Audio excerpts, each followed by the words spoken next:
Alright, this is Take a Line for a Walk Part 2. In the first demonstration, I kind of gave you the rules and set up the parameters for this assignment, and you were to finish a small square. That's a practice sheet. You're doing this in pencil.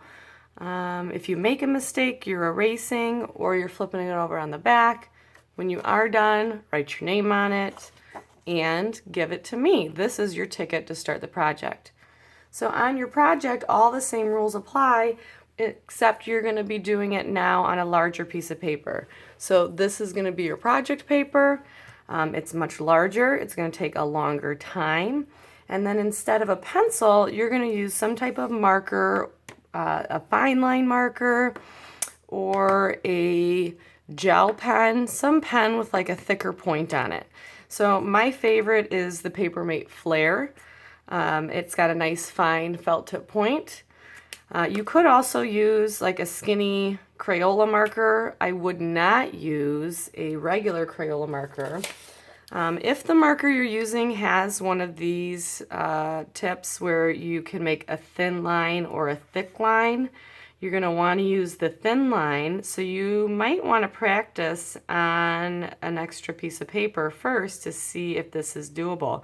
Because with this marker, I'm going to have to hold it up and down, straight up and down to get a thin line. If I use it on the side, then I'm using too thick of a line for this assignment. This is not a very big challenge to create a project with this type of line as opposed to a nice skinny line.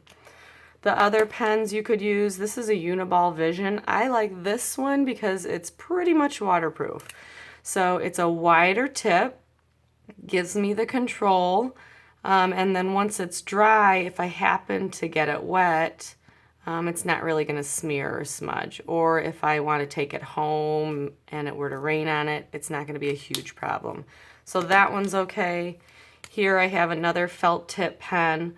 Whichever pen you choose or marker, just make sure that it is a newer pen so you don't run out of ink halfway through. Here's another choice. I found this marker just in my set. So this one, although it's a little thicker than the pens, that one is still okay. But not a regular Crayola marker, that's too thick. So I did decide that I'm going to use my Papermate. It can be a color. If you choose a color, just try to make sure that it's a darker color. So yellow probably wouldn't be a good idea. And then I am free to start wherever I want on this paper. If I want to start in the corner, I can. Basically, I'm using my knowledge from this practice to help give me an idea of what to do. So still I'm using a continuous line. Oh, remember.